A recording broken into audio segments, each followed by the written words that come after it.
मेरी शादी एक बहुत ही बड़े घर में हुई थी। मेरा पति एक सुनहार था। उसकी अपनी कई दुकानें थी। जैसे ही मेरा रिश्ता हुआ हर कोई मुझे यही कहता कि सीमा के तो भाग जाग उठे हैं। बैठे बिठाए इतना अमीर और खूबसूरत मर्द सीमा के नसीब में आ गया है। मैं भी बहुत खुश थी क्योंकि हर लड़की की तरह मैं भी शादी को ज़िंदगी का सबसे खूबसूरत दिन मानती थी। शादी की ज़ोर शोर से तैयारियां चल रही थी। ये सोच सोच कर मैं बहुत खुश हो रही थी कि शादी के बाद मेरा अपना घर होगा, खूबसूरत ज़िंदगी होगी। मैं पति के साथ अपनी नई ज़िंदगी की शुरुआत करूँगी। हमारे बच्चे होंगे। मुझे बच्चों का बहुत शौक़ था क्योंकि पिछले कई टाइम से मेरे अपने घर का आंगन सूना पड़ा हुआ था। मेरी 2 भाभियाँ थीं और ऊपर वाला ने उन दोनों को ही औलाद से महरूम रखा हुआ था। मैं 2 भाइयों की छोटी बहन थी। मेरे बाद घर में कोई बच्चा नहीं आया था। मैं जब भी किसी का बच्चा देखती तो फ़ौरन ही उसे उठाकर गोद में प्यार करने लग जाती। हर कोई मुझे यही कहता कि देखना सीमा के तो बहुत सारे बच्चे होंगे, इसे बच्चों का बहुत शौक़ है, उसे बच्चों से बहुत मोहब्बत है। ये बात सुनकर मैं खिलखिला कर हंसने लग जाती। मेरी अपनी भी यही ख्वाहिश थी कि मेरे बहुत सारे बच्चे हों। मेरी और विजय की शादी के दिन करीब आ रहे थे। मेरे दिल की धड़कनें आहिस्ता आहिस्ता तेज़ होती जा रही थी। बहुत से अरमान दिल में जन्म ले चुके थे। आने वाली ज़िंदगी के बारे में सोचकर मैं खुशी महसूस करती। मेरे घर वालों ने बहुत धूमधाम से मुझे विजय के साथ विदा कर दिया। मैं अपने पति का हाथ थाम कर एक नए बड़े से घर में चली आई। विजय के घर वाले भी बहुत ही अच्छे लोग थे। सब ने खुले दिल से मेरा स्वागत किया। ससुराल में पहुंचते ही बहुत सी रस्मों की शुरुआत हुई और मुझे विजय के कमरे में ले जाकर बैठा दिया गया। घबराहट के मारे मेरे माथे पर पसीना आ रहा था। कमरे को सफ़ेद मोतियों से सजाया गया था। कमरा पूरी तरह फूलों की खुशबू से महक रहा था। खुशबू मेरे अंदर भी उतर रही थी। विजय के घर वालों ने मेरे लिए लाल रंग का लहंगा भेजा था। इस खूबसूरत से लाल रंग के लहंगे में मैं कोई परी मालूम हो रही थी। विजय के कमरे में आने से पहले मैंने अपने घूंघट को एक बार फिर से सही से सेट कर लिया। मेरी खिलती हुई रंगत लाल रंग के जोड़े में पूरी तरह जच रही थी। मैं चाहती थी कि विजय पहली ही नज़र में मुझे पसंद कर ले और मुझ पर से इसकी नज़र ना हट सके। कुछ ही देर में कमरे का दरवाज़ा खुला और विजय छोटे छोटे कदम उठाता मेरी तरफ चला आया। मुझे यकीन था कि विजय मेरे हुस्न के आगे ढेर हो जाएगा, मुझे अपना लेगा। विजय मेरे पास आकर बैठ गया। फिर कोई बात किए बगैर ही उसने मेरी तरफ एक बड़ा सा डब्बा बढ़ाया। मैंने शर्माते हुए इसे खोल कर देखा। इसमें सोने का बड़ा सा हार था। मैं सोच रही थी कि विजय मुझे ये अपने हाथों से पहनाएगा। मैं तो अक्सर ड्रामों में यही देखती थी, पर विजय ने ऐसा कुछ नहीं किया, बल्कि वे मेरे पास से उठकर कपड़े बदलने के लिए चला गया। मैं अपनी जगह पर ही बैठी रह गई और विजय ने तो मेरी तारीफ में एक अल्फाज भी ना कहा। इसने मुझे नज़र भर के भी नहीं देखा। मेरा वजूद तो जैसे इसके लिए मायने ही नहीं रखता था। पर फिर भी दिल में ख्याल आया कि शायद विजय दूसरे लोगों की तरह जल्द घुल मिल जाने वाला नहीं है। हो सकता है कि इसे कुछ वक्त की ज़रूरत हो। जब भी मैं खामोश हो गई, मैंने उठकर कपड़े बदले। फ्रेश होकर जब सोने के लिए बिस्तर पर आई तो विजय उठकर बाहर चले गए। मेरे दिल को एक धक्का सा लगा। मेरे पति ने शादी की पहली रात ही मुझे अनदेखा कर दिया था। इसे तो शायद इस बात का एहसास भी नहीं था कि मैं बहुत से अरमान दिल में सजाकर इसके घर आई हूँ। मैं अपने दुखों को छुपा रही थी और विजय 2 घंटे बाद बाहर से आए और चेहरा दूसरी तरफ करके सो गए। मेरा गम आंसू बनकर मेरी आंखों से झलकने लगा। क्या मैं इतनी भी खूबसूरत न थी कि विजय एक नज़र उठाकर मुझसे बात करके देखे, मुझे देखते और मुझसे प्यार भरी बातें करते, मुझे ख्वाब दिखाते। पर विजय तो बड़ी ही बेकदरी निकले। मैंने सोचा कि शायद मेरे रोने की आवाज़ सुनकर वे उठ जाएंगे, मगर विजय तो बहुत ही गहरी नींद सो रहे थे। मैं सोचने लगी कि मेरी कितनी सहेलियों की शादियां हुई हैं, उनके पति उनकी कितनी तारीफ़ करते हैं, उनकी कदर करते हैं, उनका हर रोज़ नए नए तोहफे ला कर देते हैं। फिर शादी का पहला दिन तो अरमानों से भरा होता है, जबकि मेरे पति ने मुझसे कोई बात नहीं की। अगर आज भी यही हाल था तो बाकी ज़िंदगी कैसे गुजरेगी। रो रो कर मैं थक गई। पर विजय को एहसास नहीं हुआ। ना ही उनकी आँख खुली, ना ही उनकी नींद टूटी। मैं सारे दिन की थकी हारी थी, पार्लर में भी गई। घंटे बैठने की वजह से मेरा बुरा हाल था और फिर विजय की बेरुखी ने मुझे और बेहाल कर दिया। सुबह जब मेरी आँख खुली तो विजय कमरे में नहीं थे।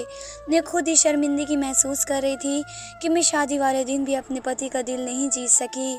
मुझे लगा कि शायद मुझसे कोई गलती हो गई है जिसकी वजह से विजय का मूड खराब हो गया है, मगर मैंने तो उन्हें कुछ भी नहीं कहा था। मेरा दिल बुरी तरह रो रहा था। दिल में कई ख्याल आ रहे थे कि ना जाने मेरा पति मुझे नापसंद करता है, क्या यह शादी ज़बरदस्ती हुई है या मुझ में कोई कमी है, वे मुझसे बात क्यों नहीं कर रहे। सुबह होते ही मेरे घर वाले मुझे अपने साथ ले गए। रात को ही विजय मुझे वापस लेने के लिए आए और उन्होंने मुझसे कोई बात नहीं की। वे बिल्कुल अजनबी की तरह पेश आ रहे थे, जैसे हमारे बीच कोई रिश्ता जुड़ा ही ना हो। कमरे में आने के बाद भी उनका रवैया वैसा ही था। वे अपने लैपटॉप में इस तरह काम कर रहे थे जैसे मैं कमरे में मौजूद ही नहीं हूँ। मैंने अपने सामान में से एक खूबसूरत साड़ी निकाली और सोच लिया कि आज मैं विजय को अपने हुस्न का दीवाना बना कर रहूँगी। उनके मुंह से ज़रूर अपनी तारीफ़ सुनूंगी। विजय मेरे पति थे, मेरा उन पर पूरा हक था। मैंने जानकर साड़ी पहनी और बहुत देर तक खुद को शीशे में देखती रही। मैं एक अच्छी और हसीन लड़की थी। मैंने थोड़ा सा मेकअप भी किया। जब मैं कमरे से बाहर निकली तो विजय कमरे में ही मौजूद थे। मुझे एक नज़र देखने के बाद उन्होंने अपना सर झुकाया जैसे मुझे देखना ही ना हो। मुझे लगा शायद उनकी नज़र मुझ पर नहीं पड़ी, इसलिए मैं उनके करीब चली गई, पर उन्होंने मुझे फिर भी ना देखा। शायद उनका काम पूरा हो चुका था। उन्होंने लैपटॉप एक तरफ रखा और वॉशरूम चले गए। मैं उनके इंतज़ार में बिस्तर पर बैठ गई। मैंने कमरे की मोमबत्तियां भी जला दी थी। विजय बाथरूम से निकले तो एक नज़र कमरे पर डाली और अपनी जगह पर आकर ऐसे सो गए जैसे कमरे में उनके अलावा कोई मौजूद ही ना हो। मेरे दिल में तो एक आग जल रही थी। मुझे सख्त बेइज्जती का एहसास हो रहा था। मैं शादी के पहले साल एक बच्चे की माँ बनने का ख्वाब देख रही थी। मेरी सारी रात करवटें बदलते गुजर गई। ऐसा लगता था जैसे किसी ने मुझे जलते अंगारों पर लिटा दिया है। आहिस्ता आहिस्ता मेरा सब्र दम तोड़ रहा था। आंखों से आंसू बहने लगे। सोचा नहीं था कि मेरा पति मेरी इतनी बेकदरी करेगा। 2-4 दिन यूं ही खामोशी से निकल गए। हर रात विजय का रवैया इतना ही अजीब होता। वे मेरी किसी भी बात का जवाब न देता। मुझे किसी तरह की यहाँ कोई परेशानी नहीं थी, पर मुझे पति की जिस मोहब्बत और इज्जत की ज़रूरत थी वे मुझे नहीं मिल रही थी। और मैं इस बात को अच्छी तरह समझती थी कि इस सब का मतलब क्या है। हमारी शादी को 1 हफ्ता गुजर गया था। हमारे बीच अभी भी बहुत तकल्लुफ़ थे। मेरा दिल में कभी कभी ख्याल आता कि मैं खुद से विजय की तरफ पेश हो जाऊं तो शायद उनकी ये शर्म ख़त्म हो जाए। फिर मैंने सोचा कि अगर मैंने ऐसा किया तो विजय मेरी कदर नहीं करेंगे, ये समझेंगे कि मैं एक बेशर्म हूँ। फिर मैंने 1-2 दिन और इंतज़ार किया, मगर विजय की बेरुखी का पहाड़ न टूटा। मैंने भी सोच लिया कि अब कुछ भी हो जाए मैं विजय से बात करके रहूँगी कि अगर आपको ये शादी नहीं स्वीकार थी तो मुझे अलग कर दें, और अगर मैं उन्हें स्वीकार हूँ तो मुझे अपना लें। वे लैपटॉप पर काम कर रहे थे। जब मैंने उनको आवाज़ दी तो मेरी तरफ नज़र भर कर भी नहीं देख रहे थे। नज़रें झुकाए मेरे सामने बैठे थे, जैसे मुझसे कुछ छुपाने की कोशिश कर रहे हो। क्या बात है, बोलो, उन्होंने इसी तरह नज़रें झुका कर कहा।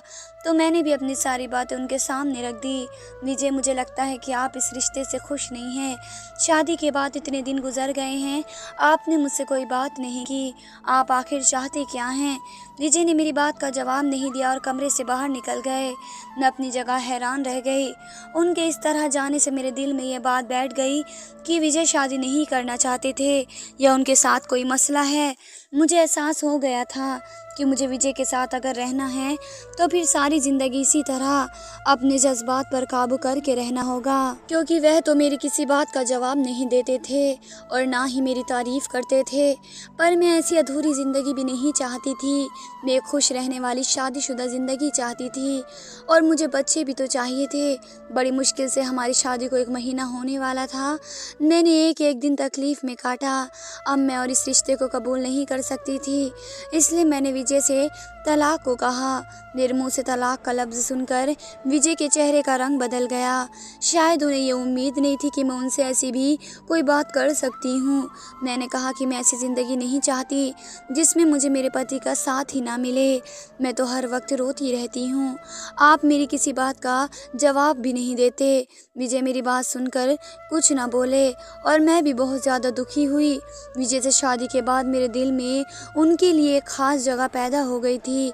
इस तरह उनसे अलग होना मेरे लिए भी आसान नहीं था, लेकिन मैं एक ऐसे इंसान के साथ गुजारा नहीं कर सकती थी जो मुझे खुशी नहीं दे सकता था, और यह सब कुछ मेरी ज़िंदगी का सबसे बड़ा रोग बनकर रह गया। इस दिन विजय के कमरे में आने से पहले ही मैं खुद से खामोश से करवट बदल कर लेट गई। आज सोच लिया था कि मैं उनसे कोई बात नहीं करूँगी। नींद तो मेरी आंखों से कोसों दूर थी। मुझ पर तलाकशुदा का धब्बा लगने वाला था, लेकिन मेरे पास इसके अलावा और कोई चारा नहीं था।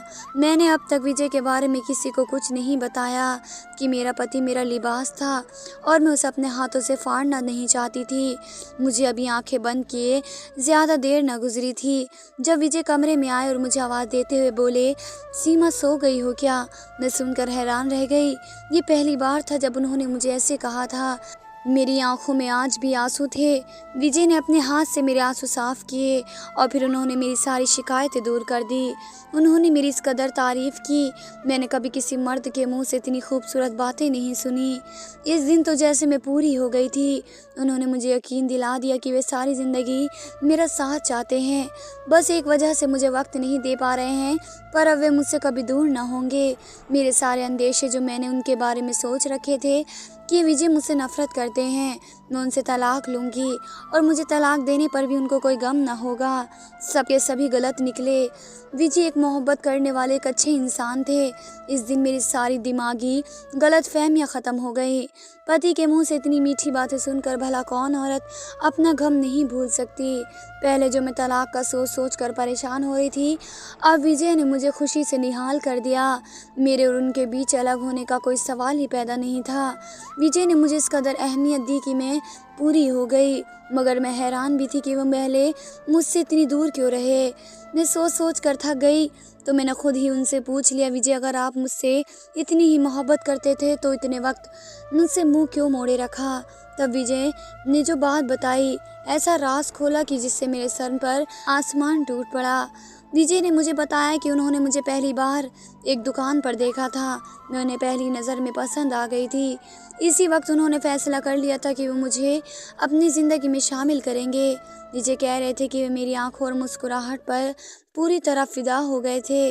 उन्होंने जब अपने घर वालों से शादी की बात की तो उनके घर वालों ने इनकार कर दिया, क्योंकि मैं दौलत के मामले पर उन लोगों से बहुत कम थी और विजय के घर वाले इसकी शादी अपनी बिरादरी में कराना चाहते थे। इसलिए विजय बहुत ज़्यादा परेशान हो गए थे, क्योंकि वे अपने घर वालों के खिलाफ भी तो नहीं जाना चाहते थे और मुझे भी छोड़ना नहीं चाहते थे। विजय ने अपने घर वालों को मनाने की बहुत कोशिश की पर नाकाम रहे। फिर एक दिन उन्हें उनके एक दोस्त एक बाबा के पास ले गए ताकि उनके मसले का कोई हल निकाला जा सके। इसने एक धागा विजय को दिया, ये अपने घर के बाहर किसी पत्थर के नीचे दबा दो, तुम्हारा रिश्ता खुद ब खुद हो जाएगा। जब शादी होगी तो एक बार मेरे पास आना। विजय को उनकी बात पर यकीन नहीं था, लेकिन फिर भी विजय ने वे धागा लेकर अपने घर के बाहर एक बड़े से पत्थर के नीचे दबा दिया। अगले ही दिन नाश्ते की टेबल पर विजय की मां ने कहा कि वह उनकी पसंद की हुई लड़की से ही एक बार मुलाकात करना चाहती हैं। अगर वे लड़की इस काबिल हुई कि हमारे घर की बहू बन सके तो हम रिश्ता पक्का कर देंगे। अपनी माँ की बात सुनकर मैं हैरान रह गया कि एक ही रात में सब कुछ हो गया। उस धागे में इतना असर था। उनकी माँ रिश्ते के लिए तैयार हो गई। विजय की माँ हमारे घर रिश्ता लेकर आई तो एक हफ्ते के अंदर ही हम दोनों का रिश्ता पक्का हो गया। विजय को उस बाबा का पूरी तरह से यकीन आ चुका था और वह बहुत ज़्यादा खुश था कि उनकी शादी अपनी पसंद की लड़की से हो रही है। जब शादी के दिन करीब आए तो विजय एक बार फिर उस बाबा के पास गया ताकि वे जान सके कि उसने विजय को दोबारा क्यों बुलवाया था। लेकिन उस बाबा ने जो कुछ विजय से कहा वह सुनकर उसके होश उड़ गए। उसने विजय से कहा कि उन्हें 40 दिन तक अपनी बीवी से किसी भी किस्म का कोई रिश्ता कायम नहीं करना होगा। इस बारे में अपनी बीवी को भी कुछ नहीं बताना होगा। 40 दिन से पहले अगर विजय अपनी बीवी से कोई रिश्ता कायम करेगा तो उनका रिश्ता टूट जाएगा और 40 दिन वे बाबा एक मंत्र करेंगे। इसके लिए उन्होंने विजय से 1 लाख रुपए वसूल किए। विजय मुझसे बहुत ज़्यादा मोहब्बत करते थे। वे किसी भी सूरत मुझे खोना नहीं चाहते थे। इसलिए उस आदमी की बात पर यकीन करते हुए उन्होंने मुझसे पूरी तरह दूरी इख्तियार कर ली। शादी की रात से लेकर अब तक उन्होंने मुझसे ठीक तरह से बात भी नहीं की, क्योंकि उन्हें लगता था कि 40 दिन की बात है, इसके बाद हम दोनों एक हो जाएंगे। विजय कह रहे थे कि शादी के दिन मेरे हुस्न को देखकर वे मेरे दीवाने हो गए थे। वे मुझसे बात करना चाहते थे पर वे बिना कुछ कहे कमरे से चले गए। बहुत मुश्किल से 30 दिन गुजारे और अब 10 दिन और गुजरने थे। लेकिन जब मैंने उनसे तलाक की बात की तो वे हक्का बक्का रह गए। यह बात उनके दिमाग में भी नहीं थी कि मैं उनसे अपने रास्ते अलग करने के बारे में सोचूंगी।